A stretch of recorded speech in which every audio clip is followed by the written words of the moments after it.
ಬೆಂಗಳೂರಿನಲ್ಲಿ BJP JDS ನಾಯಕರ ಸಮನ್ವಯ ಸಭೆಯನ್ನು ಕರೆಯಲಾಗಿದೆ. ಸಭೆ ಬಳಿಕ ಬಿಜೆಪಿ ರಾಜ್ಯಾಧ್ಯಕ್ಷ ಬಿವೈ ವಿಜಯೇಂದ್ರ ಹೇಳಿಕೆ ಕೂಡ ಕೊಟ್ಟಿದ್ದಾರೆ. ಸಭೆಯಲ್ಲಿ ಏನೆಲ್ಲ ಚರ್ಚೆ ಆಯಿತು ಅನ್ನುವಂಥ ಕುತೂಹಲ ಎಲ್ಲರಿಗೂ ಕೂಡ ಇದ್ದೇ ಇರುತ್ತೆ.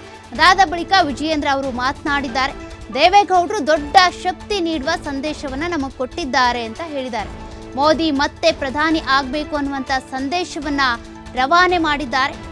ದೇಶದ ಒಳಿತಿಗಾಗಿ ಮೋದಿ ಮತ್ತೆ ಪ್ರಧಾನಿ ಆಗಬೇಕು ಅಂತ ದೇವೇಗೌಡರು ಹೇಳಿದ್ದಾರೆ. ಎಲ್ಲ ಕಾರ್ಯಕರ್ತರಿಗೆ ಆನೆ ಬಲ ಬಂದಂತಾಗಿದೆ ಅಂತ ಬಿಜೆಪಿಯ ರಾಜ್ಯಾಧ್ಯಕ್ಷ ವಿಜಯೇಂದ್ರ ಅವರು ಹೇಳಿಕೆಯನ್ನು ಕೊಟ್ಟಿದ್ದಾರೆ.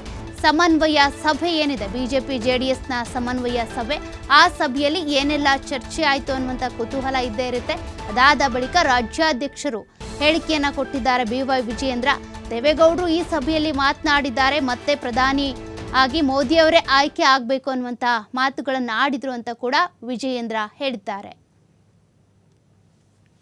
ಬೆಂಗಳೂರಿನಲ್ಲಿಂದು ನಡೆದಿರತಕ್ಕಂಥ ಭಾರತೀಯ ಜನತಾ ಪಾರ್ಟಿ ಮತ್ತು ಜೆಡಿಎಸ್ ಪಕ್ಷದ ಸಮನ್ವಯ ಸಭೆ, ಮಾಜಿ ಪ್ರಧಾನಮಂತ್ರಿಗಳಾಗಿರ್ತಕ್ಕಂಥ ದೇವೇಗೌಡಜಿ ಅವರು, ಮಾಜಿ ಮುಖ್ಯಮಂತ್ರಿಗಳು ಹಿರಿಯರಾಗಿರ್ತಕ್ಕಂಥ ಸನ್ಮಾನ್ಯ BS ಯಡಿಯೂರಪ್ಪನವರು, ಮಾನ್ಯ HD ಕುಮಾರಸ್ವಾಮಿ ಅವರು, ಪಕ್ಷದ ಎಲ್ಲ ಹಿರಿಯರು, ಬಿಜೆಪಿ ಮತ್ತು ಜೆಡಿಎಸ್ ಪಕ್ಷದ ಎಲ್ಲ ಹಿರಿಯ ಮುಖಂಡರು ಈ ಸಭೆಯಲ್ಲಿ ಭಾಗವಹಿಸಿದ್ರು.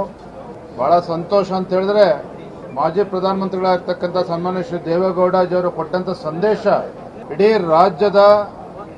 ರಾಜ್ಯದಲ್ಲಿರ್ತಕ್ಕಂಥ ಬಿಜೆಪಿ ಮತ್ತು ಜೆಡಿಎಸ್ ಪಕ್ಷದ ಕಾರ್ಯಕರ್ತರಿಗೆ ಒಂದು ದೊಡ್ಡ ಶಕ್ತಿಯನ್ನು ತಂದುಕೊಟ್ಟಿದೆ.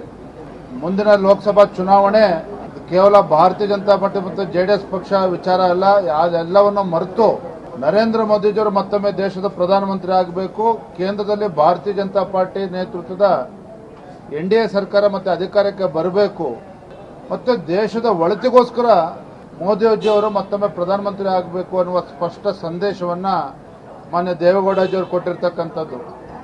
ನನಗೆ ವಿಶ್ವಾಸ ಇದೆ, ಇವತ್ತಿನ ಸಭೆ, ಇಂದಿನ ಸಭೆ ರಾಜ್ಯದ ಎಲ್ಲ 28 ಕ್ಷೇತ್ರಗಳಲ್ಲಿನ ಎರಡೂ ಪಕ್ಷದ ಕಾರ್ಯಕರ್ತರಿಗೆ ಒಂದು ದೊಡ್ಡ ಆನೆ ಬಲ ಬಂದಂತಾಗಿದೆ.